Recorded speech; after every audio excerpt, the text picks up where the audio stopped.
मित्रांनो, तर या व्हिडिओमध्ये आपण जाणून घेणार आहोत महाराष्ट्र राज्य ग्रामीण जीवन उन्नती अभियान अहिल्यानगर येथे निघालेल्या विविध जागांबद्दलची माहिती. तर यामध्ये पदाचे नाव असणार आहे IFC ब्लॉक अँकर वरिष्ठ समुदाय संसाधन व्यक्ती. पदसंख्या असणार आहे टोटल 16. नोकरीचे ठिकाण असणार आहे अहिल्यानगर. वयोमर्यादा असणार आहे 43 वर्ष. अर्ज करण्याची पद्धत तर इथे आपल्याला ऑफलाईन पद्धतीने अर्ज करायचा आहे, म्हणजे आपल्याला बाय हँड किंवा आपण पोस्टने सुद्धा यासाठी अर्ज करू शकतो. अर्ज पाठवण्याचा पत्ता आहे जिल्हा अभियान व्यवस्थापन कक्ष, जिल्हा ग्रामीण विकास यंत्रणा, नवीन प्रशासकीय इमारत, रेल्वे स्टेशन रोड, अहिल्यानगर. अर्ज करण्याची शेवटची तारीख आहे 8 सप्टेंबर 2025. त्यांची अधिकृत वेबसाईट सुद्धा दिलेली आहे.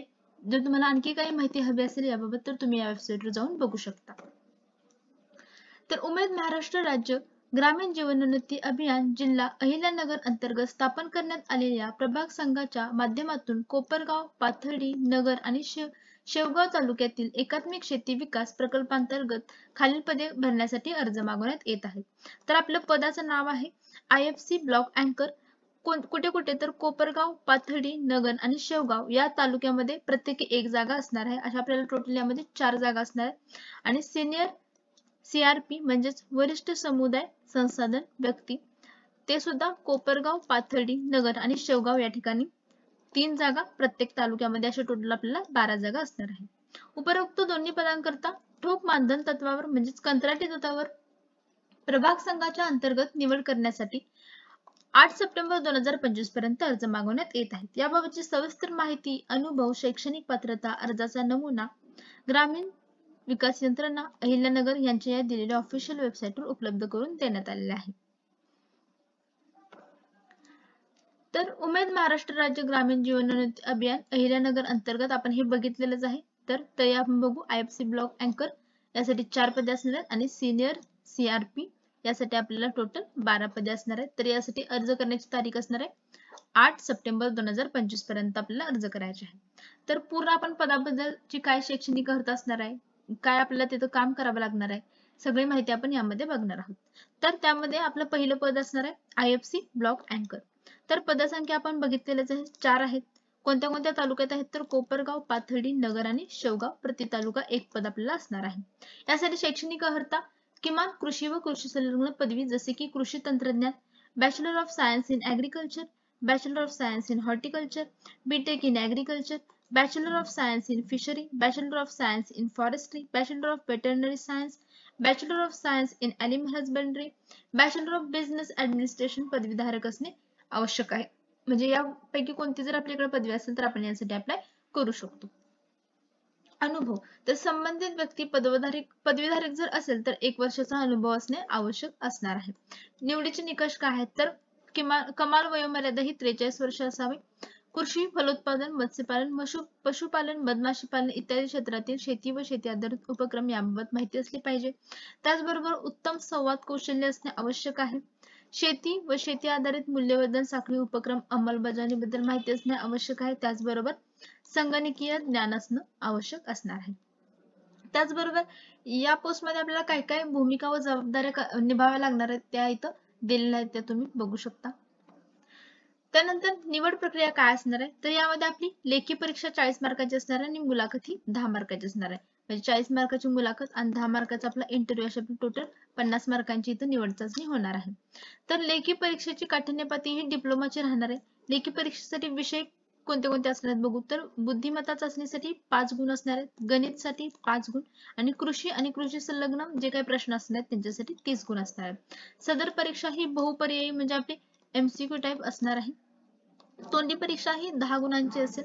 तोंडी परीक्षेमध्ये संबंधित व्यक्तीचे संवाद कौशल्य, कामाचा अनुभव, प्रात्यक्षिक अनुभव यांसारख्या बाबींच्या आधारावर गुणांकन हे करण्यात येईल.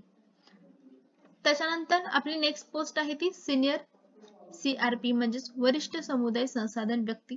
तर यासाठी पदसंख्या आहेत 12. कोपरगाव, पाथर्डी, नगर, शेवगाव प्रति तालुका आपल्याला 3 जागा असणार आहेत. मानधन किती असणार आहे तर प्रवास देयकासह दरमहा 6,000 रुपये, निश्चित मासिक प्रवास देयक 1500 इतके समाविष्ट राहील व मूल्यमापन अहवालानुसार मासिक मानधन अदा करण्यात येईल. शैक्षणिक अर्हता किमान 12वी पास असणे इथं गरजेचं आहे. जिथे 12वी पास नसतील तिथे स्थानिक परिस्थितीनुसार अटही शिथिल करण्याचे अधिकार समितीस राहतील.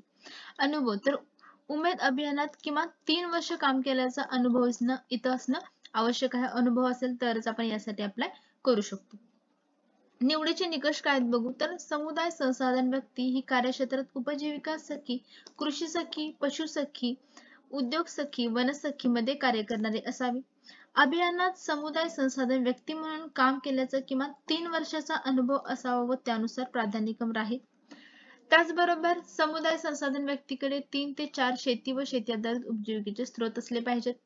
वार्षिक उत्पन्न किमान 75,000 रुपये पर्यंत असावे. उत्तम संवाद कौशल्य असणे इथं गरजेचं असणार आहे.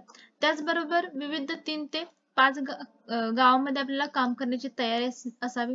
त्याचबरोबर निवासी प्रशिक्षणास उपस्थिती राहण्याची तयारी असावी. ग्रामसंघ व उत्पादन गटाचे लेखे लिहिण्याचा अनुभव असावा. मार्केटिंग उपक्रमांकरता काम पाहण्याची तयारी असावी. हे सगळे आपल्याकडे या सगळ्या गोष्टी असणं गरजेचं आहे. त्याचबरोबर आपल्याला या कामाशी संबंधित ज्या भूमिका जबाबदाऱ्या असणार आहेत त्या सुद्धा इथं दिलेल्या आहेत त्या तुम्ही बघून घ्या. त्याच्यानंतर निवड प्रक्रिया तर मागच्या पदासारखं सेम याला सुद्धा आपली लेखी परीक्षा 40 गुणांची आणि मुलाखत ही 10 गुणांची असणार आहे. तर लेखी परीक्षेची पातळी इथं 12वीची राहणार आहे. लेखी परीक्षेत कृषी आणि कृषी संलग्न विषयी 50% प्रश्न असणार आहेत. तोंडी परीक्षा ही 10 गुणांची असेल. तोंडी परीक्षेमध्ये संबंधित व्यक्तीचे संवाद कौशल्य, कामाचा अनुभव, प्रत्यक्ष अनुभव यांच्या आधारे गुणांकन हे करण्यात येणार आहे. लेखी व तोंडी परीक्षेचे एकत्रित गुण करून आपल्याला जास्तीत जास्त गुण प्राप्त केलेल्या व्यक्तीचीच निवड केली जाणार आहे. तर या भरती संबंधित काही अटी व शर्ती आहेत त्या बघू. तर सदर भरती प्रक्रियामधील अटी शर्तीप्रमाणे पद कमी अथवा जास्त अथवा बदल करण्याचे अधिकार हे निवड समितीस राखून ठेवले आहेत. याबाबत काही आक्षेप असल्यास त्याचे निराकरण करण्याचे अधिकार सर्वस्वी निवड समितीकडेच राखून ठेवण्यात आलेले आहेत. तर आपल्याला ऑफलाईन पद्धतीने अर्ज करायचा आहे. त्यासाठीचा ऍड्रेस सुद्धा आपण आपल्या यामध्येच दिलेला आहे. तर यासाठी हा जो ऍप्लिकेशन फॉर्म आहे तो आपल्याला भरून त्याच्यासोबत आपले जे काही इसेन्शियल डॉक्युमेंट्स असतील त्याच्या आपल्याला सेल्फ अटेस्टेड फोटोकॉपीज असणार आहेत त्या आपल्याला बाय पोस्ट किंवा बाय हँड तिथं जाऊन द्यायचं आहे. तर याचं जे ऑफिशियल PDF आहे ती सुद्धा आपण टेलिग्राम चॅनलवर अपलोड केलेली आहे. तिथून तुम्ही डाउनलोड करून बघू शकता. तर तुम्हाला ही माहिती आवडली असेल तर आपल्या व्हिडिओला लाईक करा आणि अशाच नवीन अपडेट्ससाठी आपल्या चॅनलला सबस्क्राईब करा. थँक्यू.